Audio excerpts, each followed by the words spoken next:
Bonjour à tous, je suis vraiment ravie de vous retrouver aujourd'hui donc pour une vidéo partenariat avec la boutique Queen Craft.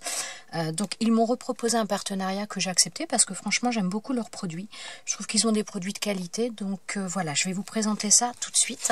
Alors le premier produit que j'ai choisi, c'est une planche de tampons. Voilà, donc des tampons clairs sur le thème un petit peu, alors à la fois marin, mais à la fois il y a des écritures, enfin il y a vraiment plusieurs choses un petit peu différentes et je trouvais ça très sympa.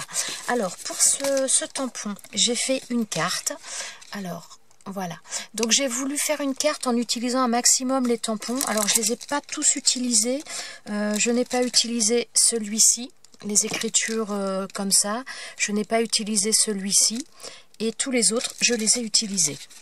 Voilà, donc pour faire ça, j'ai un petit peu utilisé la technique, comme un petit peu la technique du rétiforme, sauf qu'au lieu d'utiliser des encres pour délimiter les zones de tamponnage, j'ai utilisé du washi. Alors les washi que j'ai utilisés, donc ce sont des washi qui viennent de chez Artemio. Et voilà, ce sont vraiment des washi sur la mer. Donc je les ai pas tous utilisés, mais j'en ai utilisé 3 sur 5. Non, 4 sur 5. Donc là, il y a un premier washi là, ici, un autre là, et voilà. Donc vous pouvez voir tous les tamponnages. Franchement, ils tamponnent très bien. Pas de souci, c'est vraiment rien à dire. Donc voilà pour la première carte avec ce tampon. Ensuite, j'ai pris un autre tampon, donc sur un autre thème. Alors, attendez, hop, je vais mettre ça sur le côté.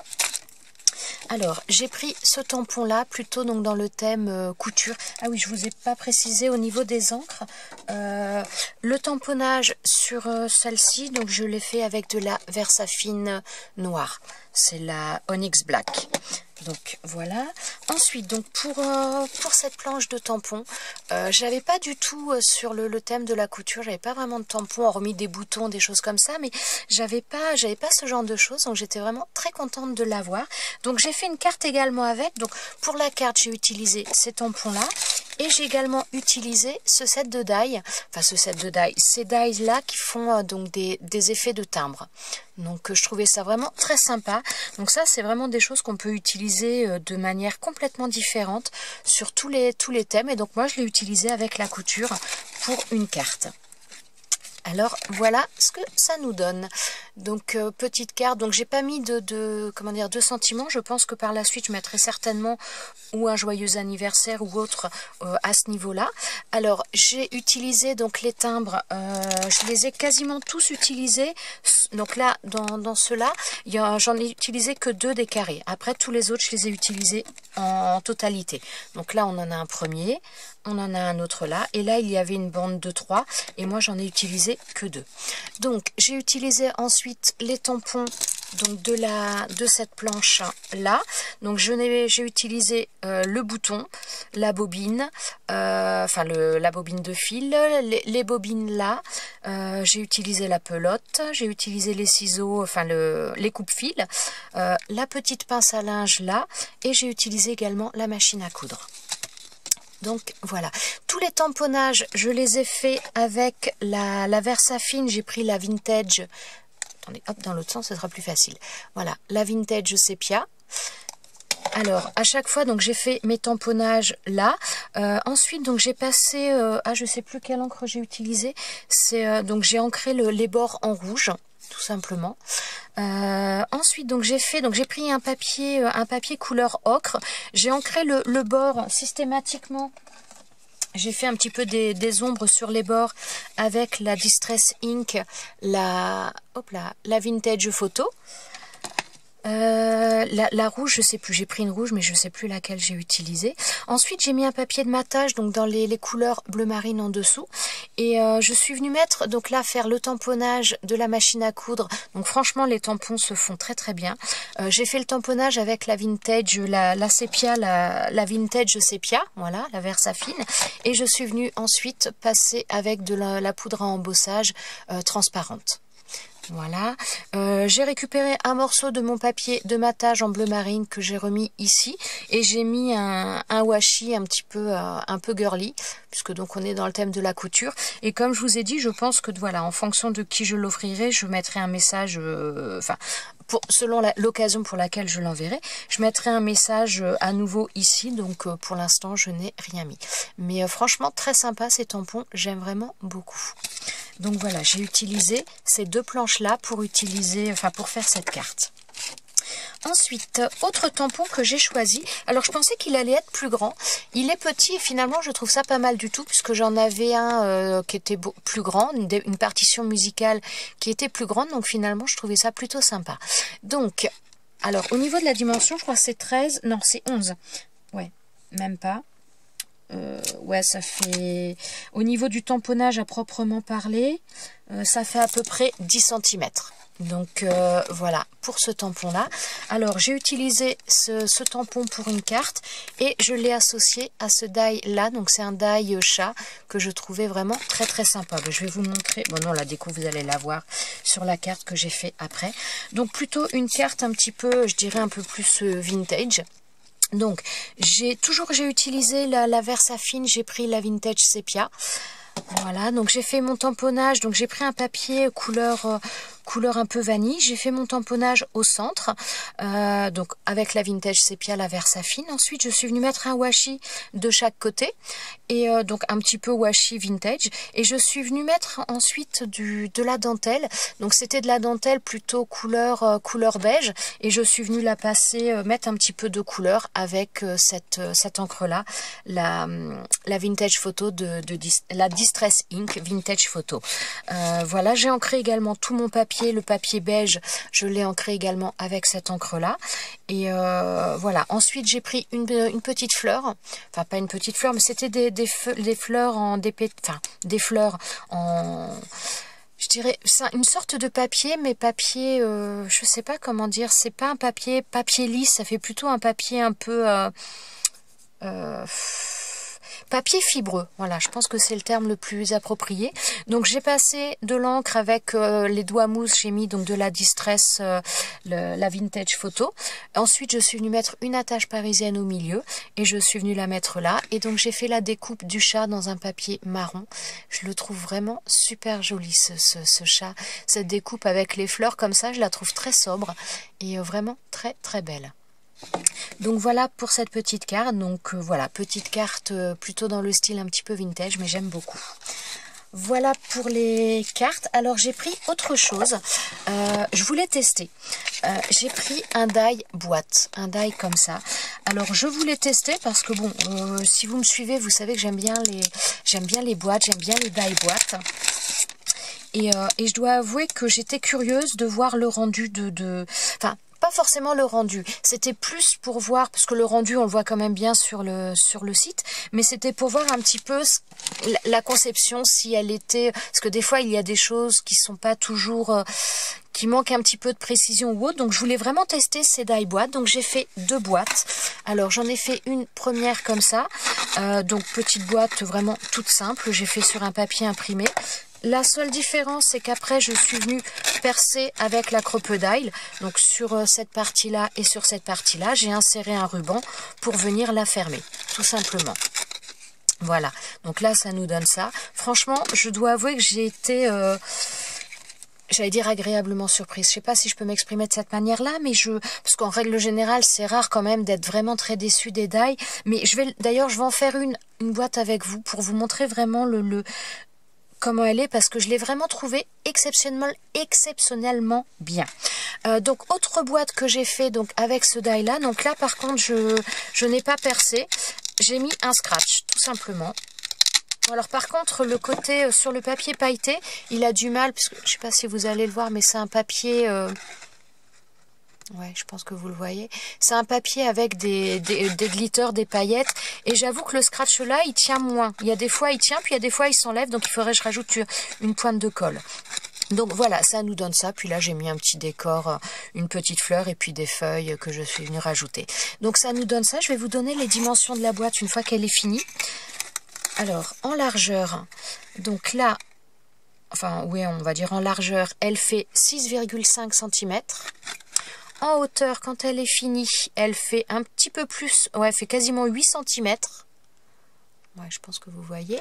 Et donc là, en épaisseur, donc au plus large, elle fait 3 cm et demi. Ouais, je pense que vous voyez. Donc franchement, une contenance qui est bien sympa. Même pour des calendriers de l'Avent, je trouve que ça peut être très sympa. Donc forcément, après, c'est pas forcément rangé, comment dire, ça fait pas des choses bien empilées, mais ça peut être très sympa aussi pour des petits cadeaux, pour envoyer, pour un calendrier de l'Avent. Ah oui, mon scratch, il s'est pas remis au bon endroit. Vous voyez, là, je le vois qu'il dépasse un petit peu. C'est parce qu'il est descendu quand je l'ai... Ce qui tient pas bien de ce côté-là. Maintenant que je dis ça, il va tenir. Bon, bref. Donc voilà, et on va faire une boîte ensemble. Donc déjà, hop là. Donc on va faire une boîte ensemble pour deux choses. Parce que la première, donc je vais le faire avec la machine de chez Action. Alors, le die, il est plus grand que les plaques. Alors, au niveau longueur, il est plus grand que les plaques. Donc, plusieurs fois, on m'a posé des questions en disant, mais comment on fait quand le die est plus grand? Donc, je vais le faire avec vous et vous allez voir comme ça aussi la qualité de découpe de ce die. Alors, donc j'ai pris une feuille, donc ça c'est un bloc de chez Action, les blocs 15-30. Donc, j'ai pris une feuille comme ça, donc je vais déjà découper un peu le surplus de mon papier. Voilà. Alors, je vais prendre du washi. Donc, quand vous avez un die qui est plus grand que les plaques que vous avez, il faut prendre quelque chose pour le maintenir. Après, ou vous avez une plaque aimantée, ou enfin voilà, après vous faites comme bon vous semble, mais il faut maintenir quand même le die. Bon, je suis pas obligée d'en mettre autant. Là, c'est bon. Comme ça, je suis sûre que ça ne bougera pas. Donc, ensuite, je vais placer mon die... Donc, j'ai ma plaque A, j'ai ma plaque B normale. Bon, elle est un petit peu maintenant, voilà, bombée, mais celle-ci, c'est toujours la plaque d'origine, par contre. Ensuite, donc je mets mon die. Alors là, je peux laisser des... Vous voyez que si je passe, je me mets vraiment au bord, là, de toute façon, ça dépasse. Donc là, hop là, moi, ce que je vous conseille, c'est vraiment de la décaler pour éviter que ça force dès le début au niveau de votre machine. Ça soulagera votre machine et de toute façon, on est obligé de faire deux passages. Et ensuite, je mets ma plaque. Donc là, c'est la plaque 5 cm. Donc bon, là, vous voyez qu'elle est... moi, elle est complètement fichue, elle est cassée. Donc j'ai rafistolé avec du scotch, mais pour qu'elle dure un petit peu plus longtemps. Mais voilà. Alors, je mets mon sandwich et je le passe dans la machine. Alors, je suis un petit peu en porte-à-faux. Voilà. Alors, donc là, ça m'a donné ça. Donc, j'ai cette partie-là qui est découpée. Donc, maintenant, tout simplement, on met le die dans l'autre sens, puisque cette partie-là n'était pas découpée. On le replace et on refait la même chose.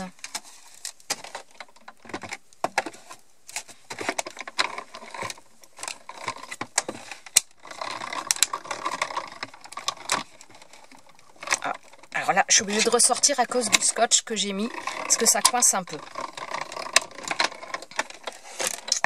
Mais bon, vous avez vu qu'avec un seul passage, l'autre côté, j'ai fait un seul passage et franchement, ça découpe nickel. Hein. Alors, les découpes, en règle générale, c'est souvent pas un problème. C'est autre chose qui m'a bluffé sur ceux-là et je vais vous montrer. Alors, déjà, j'enlève le washi.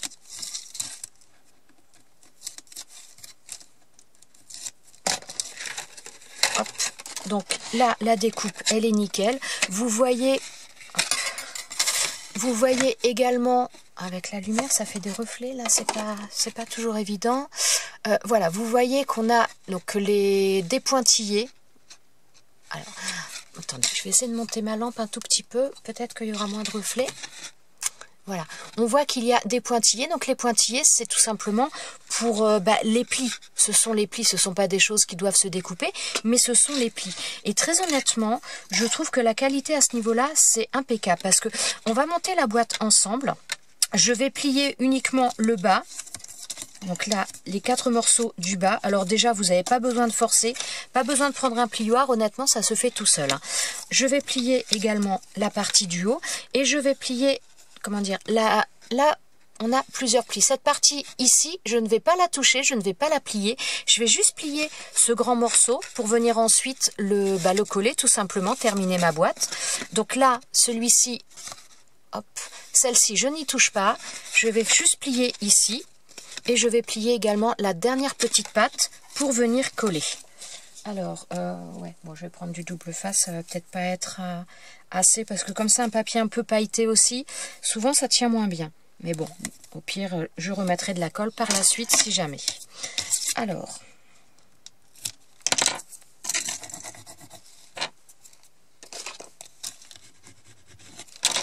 donc, là, j'ai mis du double face sur cette partie-là. Donc, tout simplement, maintenant, je vais venir la coller. Et vous voyez que vraiment, tout est... Il n'y a pas un millimètre qui dépasse. Hein. C'est vraiment très, très précis. Je suis agréablement surprise. Alors... J'arrive pas à enlever le double face déjà. Hop. Voilà. Donc il y a juste à le mettre comme ça. Et donc là, j'appuie bien quand même. Et donc là, vous avez les 3/4 de votre boîte qui est faite. Ah, il y a un truc. Non, c'est bon, je l'avais plié aussi celui-là. Donc voilà, ça nous donne ça. Ensuite, donc je vais venir rabattre à l'intérieur. Voilà. Bon, je vais faire un petit peu vite fait. Je vais pas mettre 50... souvent, les autres, quand j'ai fait, j'avais mis du double face ici, du double face ou de la colle ici. Et ensuite, j'en avais mis, j'en avais mis partout. Bon, là, je vais pas en mettre beaucoup. Parce que si jamais je dois remettre de la colle, il faut que je puisse quand même l'enlever suffisamment facilement. Après, ça dépend des doubles faces. Là, celui-ci, je sais pas ce qu'il va donner là-dessus. Alors, voilà. Donc là, je prends... Ici, je vois rien, c'est blanc sur blanc, ça a du mal. Donc on fait par contre attention à ce que ça ne bouge pas au moment où on colle pour être vraiment bien dans l'alignement. Voilà. Alors l'idéal après par contre c'est de prendre quelque chose pour venir appuyer dans le fond parce que là forcément ça a du mal à adhérer. Et donc là vous voyez qu'ici j'avais pas marqué les plis. Donc ce sont les plis qui vont se faire comme ça. Eh bien ils sont tellement bien faits. Ah mince je l'ai collé de travers. Ah bah vous voyez mon double face il colle pas bien. Celui-ci... Ah bon, bah j'ai foiré mon truc. Parce que là, c'est tellement bien plié que, en fin de compte, j'ai cassé les choses. Bon, c'est pas grave. Je vais essayer de le remettre un petit peu parce que c'est pas ça que je voulais vous montrer. Ce que je voulais vous montrer, c'est qu'à ce niveau-là, il n'y a même pas besoin de marquer les plis avant. Voilà, c'est tellement bien marqué. Donc, que vous voyez d'ailleurs qu'il faut faire attention parce que sinon ça se déchire. Moi, ça m'était pas encore arrivé. Mais c'est tellement bien marqué que vous n'avez pas besoin de les marquer avant. Et là, ça se fait tout seul. Et votre boîte, elle est montée. Donc franchement, je suis très agréablement surprise au niveau des marquages parce que des fois, c'est ce qui peut pêcher selon les choses. Au niveau du marquage, les plis se font des fois un peu difficilement. Il faut vraiment appuyer ou enfin, il faut vraiment les remarquer sérieusement. Là, franchement, il n'y a rien à dire, c'est vraiment nickel. Et je trouve que ces boîtes sont vraiment très très sympas. Donc voilà, franchement, je m'attendais pas... Enfin, je m'attendais pas à ça, je m'attendais à ce qu'il soit bien, mais je m'attendais pas à ce que les plis soient autant marqués, donc je suis vraiment ravie et j'adore les die boîtes, donc franchement, pas déçue du tout. Voilà, c'est tout ce que je devais vous montrer, donc ce sont les produits que j'ai reçus. Je remercie encore la boutique Queenacraft de m'avoir proposé à nouveau ce partenariat, parce que c'est franchement très très agréable, et vraiment j'aime beaucoup leurs produits, c'est aussi des produits de qualité, donc c'est franchement très agréable. Voilà, c'est tout. Je croyais que je devais rajouter quelque chose. Je vais vous laisser. Je vous souhaite à tous une très très bonne journée et je vous dis à bientôt pour une prochaine vidéo. Ciao ciao!